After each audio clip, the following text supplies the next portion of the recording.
Nah dok, tadi nih sesuai dengan Kak Bekti nih, katanya Kak Bekti penasaran, ini kalau misalnya kunyit, katanya berkhasiat untuk mengatasi mah, ini fakta atau mitos dok? Fakta. Fakta. Gimana caranya dok? Jadi kunyit ini mengandung senyawa aktif, kurkumin dan kurkuminoid. Jadi kurkumin itu adalah senyawa polifenol. Dia memang terbukti memiliki aktivitas antioksidan.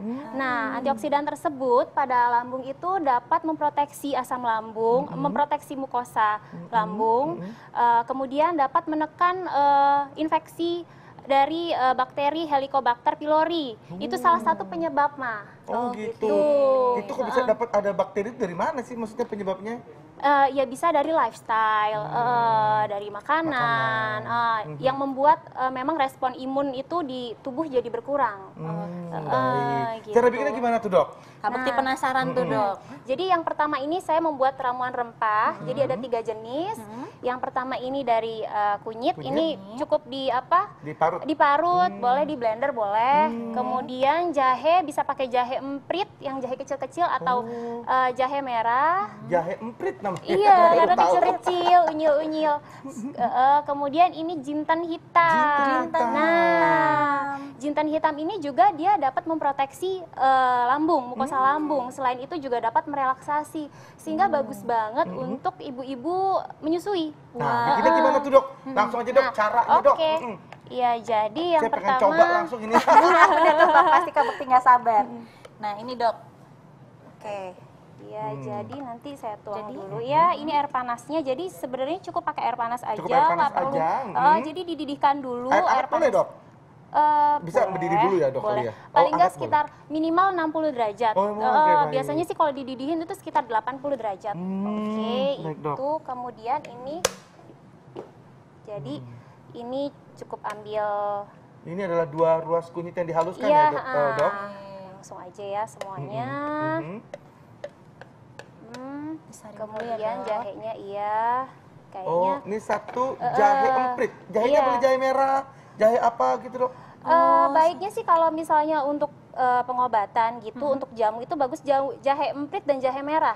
Karena dia memiliki minyak atsiri atau minyak esensial tuh yang lebih tinggi dibanding jahe gajah. Pernah lihat gak kalau jahe Nggak gajah? pernah lihat tuh jahe gajah ada Jahe lagi. gajah itu yang Saya besar-besar. taunya gajah beleduk dok. Tapi memang itu lebih apa ya? Lebih mild rasanya, lebih ringan kalau jahe gajah. Jahe gajah itu lebih Karena ringan. memang kandungan atsirinya atau kurkuminnya itu tidak sebanyak jahe emprit.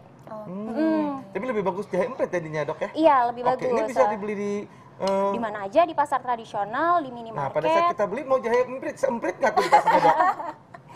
Jadi kalau untuk pemakaian sehari-hari itu cukup pakai 2 ruas jari aja.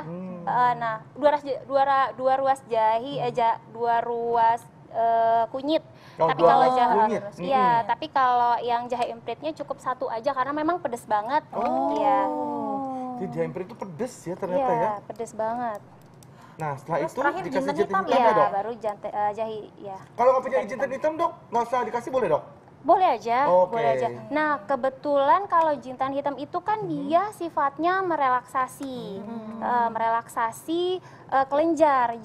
kelenjar dan sfinkter, khususnya di sfinkter osefagus. Osefagus itu yang menghubungkan antara rongga mulut dan lambung.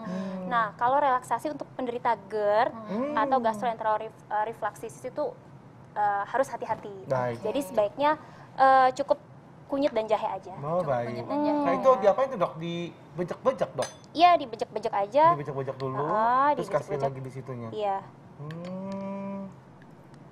Nah ini diminum berapa kali sehari nih 2 dok? sampai 3 kali sehari. 2 kali. Oke. Iya. Ini 2 sampai 3 dalam kali kondisi perut kosong atau setelah makan dok baiknya dikonsumsi? Boleh sebelum makan. Boleh Sebelum sebelum Iya, makan. karena kan memang dia sifatnya memproteksi Jadi memang untuk memproteksi si lambung itu ya dok dinding ya? lambung, iya. Nah kalau untuk anak-anak itu dok, kadang-kadang kan suka dapat masuk ke toilet perut atau mah. Anak-anak boleh, tapi baiknya di usia di atas 2 tahun. Oke, di atas 2 tahun. Kenapa tuh dok kalau di bawah 2 tahun? Karena sebenarnya sih lebih ke anak-anak seusia segitu kan memang belum tahan dengan rasa pedasnya Oke, gitu jadi ya, memang rasanya lebih ke ya, sensitif bukan anak rasa itu aja. ya. Kasihan juga dikasih Iya. cekokin begitu Malah kan. nanti trauma jadinya. Iya bener-bener. Nah, habis itu diapain lagi, Dok? Nanti tinggal pakai Gula Itu merahnya apa? biar manis, Oh, biar gula enak. merahnya. Itu gua pikir Iya. apa sih itu? Itu bumbu rendang atau apa sih? Oh, ternyata gula merah. Gula aren. Gula merah boleh dikasih gula putih gitu, Dok, biasa? Boleh, cuma kalau gula aren itu kan indeks glikemiknya itu lebih rendah. Apa Jadi glikemik, Dok? Apa tuh, Dok? jadi level glukosanya itu kan lebih rendah gitu. Oke, Jadi memang jadi supaya takutnya yang aman diabetes. untuk penderita diabetes baik. atau diganti dengan madu Ih, juga Kak Bekti boleh. pinter banget dong, udah tahu. Bentar lagi 1 tahun lagi udah jadi dokter Bekti. Bener, udah SPD juga. Yes, apa tuh SPD? Bedah. Langsung aku nanti itu selesai, Dok. Nanti ini siapa nih yang mau minum? Aku Kak mau. Bekti.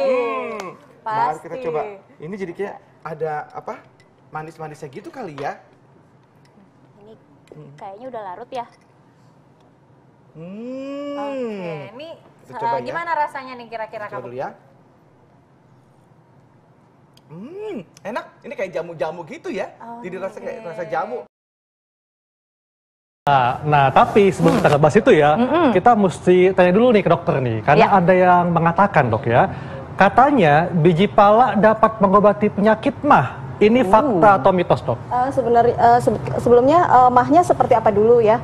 Kan mah kan stage-nya beda-beda. Kalau hanya untuk mah ringan, memang zat aktif dari pala itu dia bersifat anti kembung, anti mual, kemudian dia anti begah untuk mengurangi nyeri di lambung juga itu bisa, itu hanya mah ringan. Tetapi kalau mahnya sudah sampai ada tanda-tanda perdarahan, nah itu tidak bisa hanya menggunakan Jadi ini pala. artinya fakta atau mitos mengobati sakit Kalau mah? untuk mengurangi gejala sakit mah disebabkan mah ringan, ini fakta. Fakta ya. Tapi kalau mengobati enggak Kalau ya? mengobati yang berat, tidak. Oke. Tapi ada nggak sih, Dok, ini racikannya nih kalau misalnya nih kita kan lagi bicara tentang herbal nih. Pemirsa di rumah juga pasti ada yang perih lambungnya, kadang-kadang mual. Nah, kadang-kadang mereka sering menggunakan racikan biji pala ini sebagai penyembuh atau mengurangi rasa sakitnya. Ada nggak sih, dokter? Ada biasanya menggunakan pala bubuk, biasanya kita pakai 1 sendok Oh, yang kayak teh. gini nih, dokter, ya? Ini pala bubuk ya. Oh. Ini pala bubuk, ini pala biji ya. Ini biji pala nih seperti Nah, ini itu nih ya. biji pala. Nah, ini pala. Kalau buahnya kan warnanya kuning ya. Nah, Iya, ini iya, bubuknya kita biasanya pakai 1 sendok teh, kemudian kita combine sama biji pisang batu. Pisang batu? Pisang batu 2 sendok teh untuk memperkuat mengurangi nyerinya. Oh gitu, jadi direbus atau diapain, Dok? Direbus, kemudian nanti diminum 100 ml. Oh gitu, itu Itu bisa langsung diminumnya mengurangi nyeri ya? Untuk Sebelum mengurangi atau setelah kembung makan? sebelum makan. Sebelum makan, Pis. Bagi Anda yang memiliki penyakit mah, tentu diharuskan untuk makan tepat waktu agar mah Anda tidak kambuh. Menghindari makanan pedas dan minuman bersoda juga tentu perlu dilakukan ya. Nah, mitosnya mengonsumsi daun sembung dapat mengobati mah. Apa ya kata dokter Ingrid? Fakta atau mitos? Itu adalah fakta, karena selain nenek moyang kita memang sudah lama memanfaatkan daun sembung ini untuk mengatasi keluhan-keluhan dari sakit mah, daun sembung ini juga memang terbukti bersifat analgetik, artinya meredakan nyeri dari lambung. Kemudian juga bersifat anti peradangan. Itu artinya mengurangi peradangan-peradangan pada dinding lambung serta mengobati luka-luka yang terjadi.